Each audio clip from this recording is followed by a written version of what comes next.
तो दोस्तों आज की ये वीडियो बहुत इंपॉर्टेंट है। मैं आपसे रिक्वेस्ट करूंगा कि कहीं से भी स्किप मत कीजिएगा। इस वीडियो को पूरा देखने के बाद आपको एमका के इंजन संबंधित किसी भी तरह का कोई डाउट मन में नहीं रह जाएगा। बस आपसे रिक्वेस्ट है कि चैनल नया है, आपका अपना ही है, सब्सक्राइब जरूर कर लीजिएगा।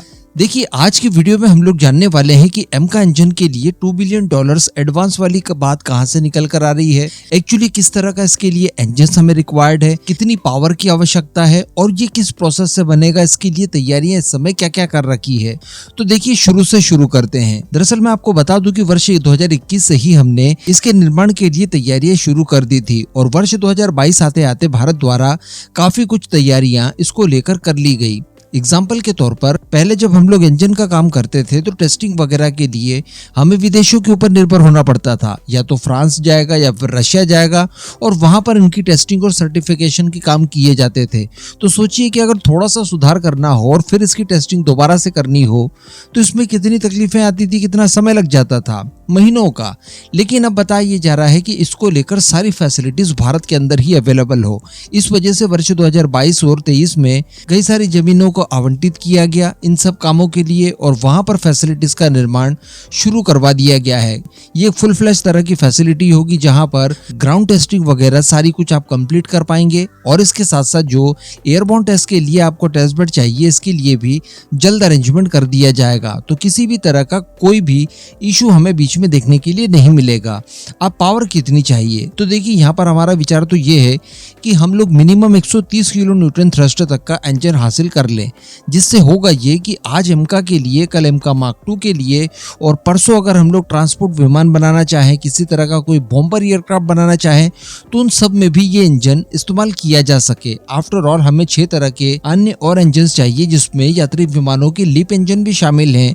इन सभी को भी हम लोग कवर अप करना चाहते हैं इसी इंजन की टेक्नोलॉजी के आधार पर। लेकिन स्पेशली अगर एमका की बात की जाए तो बताया जाता है, खुद एचएएल के अधिकारियों के द्वारा इस बात की पुष्टि की गई है कि एमका को सुपर क्रूज की कैपेबिलिटी देने के लिए आपको मिनिमम 220 किलो न्यूटन थ्रस्ट चाहिए होगा। तो 220 किलो न्यूटन थ्रस्ट 2 इंजन से आपको मिलेगा।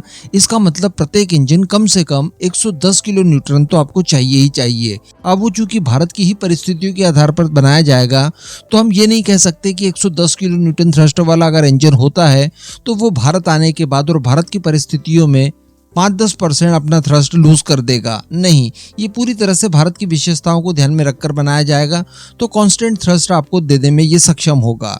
जबकि रशियन इंजन्स वगैरह की बात की जाए तो वो भारत में आकर और गर्म इलाकों में वो अपना थ्रस्ट खो देते हैं। ये मेन प्रॉब्लम थी। इस वजह से 110 तो मिनिमम चाहिए ताकि दोनों मिलाकर ये एमका को सुपर क्रूज करने की कैपेबिलिटीज दे पाए।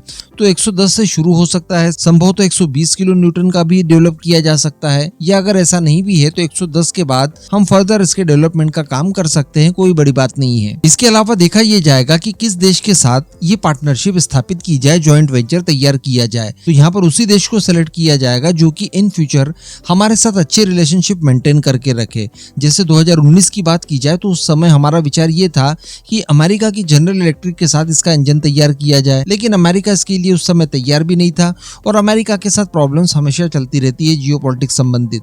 उसके बाद ब्रिटेन को हम लोगों ने अप्रोच किया। ब्रिटेन शुरुआत में आगे पीछे जरूर हो रहा था, लेकिन फ्रांस की एंट्री के बाद ब्रिटेन लाइन पर आ गया। ब्रिटेन की इकोनॉमी भी वैसे ही गिर रही है। काफी कुछ फायदा मिल सकता है इस इंजन की डील को लेकर, क्योंकि 5 से लेकर $6 बिलियन की ये पूरी डील होने जा रही है। तो उसके बाद ब्रिटेन द्वारा भी हाँ कर दिया गया, लेकिन ब्रिटेन के साथ भी जियोपॉलिटिकली हमें कई सारे अप्स एंड डाउन्स देखने के लिए मिल सकते हैं।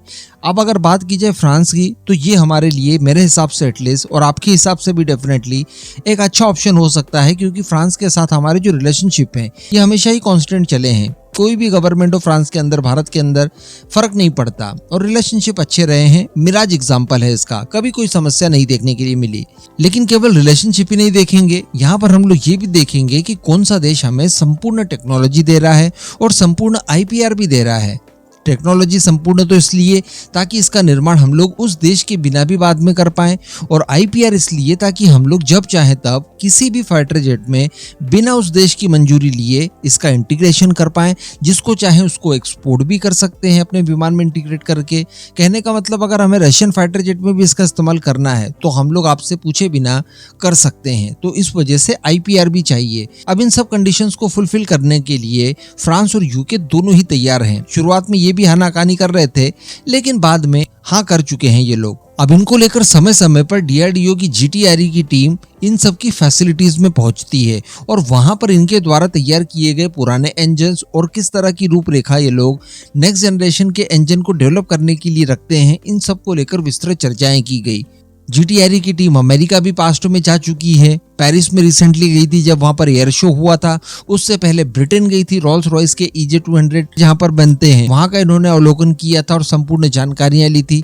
तो बताया ये जा रहा है इस समय कि GTRE द्वारा तीनों ही कॉम्पिटिटर्स को पूरी तरह से मूल्यांकित कर लिया गया है, यानी उन्होंने अपना एक निष्कर्ष निकाल लिया है कि किस देश के साथ इंजन डेवलप करना हमारे लिए हितकारी होगा भविष्य के लिए। तो बताया जा रहा है कि वो अपना मूल्यांकन किया हुआ सारा डाटा बहुत ही जल्द हमारी डिफेंस मिनिस्ट्री के सामने प्रपोज कर देंगे, वहां पर रख देंगे, पेश कर देंगे। उसके बाद डिफेंस मिनिस्ट्री इसका रिव्यू करेगा। उसके बाद बताया जा रहा है कि तत्काल CCS द्वारा इसको मंजूरी मिल जाएगी, जिसे कि प्रधानमंत्री मोदी लीड करते हैं। और बताया जा रहा है कि मंजूरी के साथ ही शुरुआती चरण में ही $2 बिलियन भी आवंटित कर दिए जाएंगे। यानी ये $2 बिलियन लीजिए, मंजूरी लीजिए, आपने जो नाम फाइनल किया है कॉम्पिटिटर का, उसके साथ आप इंजन को डेवलप करने की तैयारियां शुरू कीजिए। इसके बाद चरणबद्ध तरीके से बाकी का भी जो पैसा है वो धीरे धीरे पास कर दिया जाएगा। तो ये कुछ तैयारियां हैं और एमका के इंजन की सारी रूपरेखा है। बताया जा रहा है कि यहाँ पर 6th जनरेशन का इंजन तैयार किया जाएगा, यानी एक ऐसा इंजन जो कि 6th जनरेशन के फाइटर जेट में भी आप आसानी से इस्तेमाल कर सकते हैं, जो कि काफी कम RCS के साथ आपको मिलने जा रहा है। साथ ही उसमें अन्य कई तरह के मॉडर्न फीचर्स भी होंगे, जैसे कि फ्यूल कम खाए, उसकी लाइफ साइकिल ज्यादा रहे, कम से कम रशियन इंजन की तुलना में 2 गुनी तो रहना ही चाहिए। इसके अलावा थ्रस्ट लॉसेस ना हो ज्यादा, वो सभी तरह के मौसम में सरवाइव कर पाए, क्योंकि भारत में गर्म रेगिस्तानों में भी उसे उड़ना पड़ सकता है, हाई एल्टीट्यूड पर -40 डिग्री टेम्परेचर पर भी उड़ना पड़ सकता है, सुपर क्रूज करना पड़ सकता है, हिमालयन रेंज की बात की जाए या राजस्थान की बात की जाए।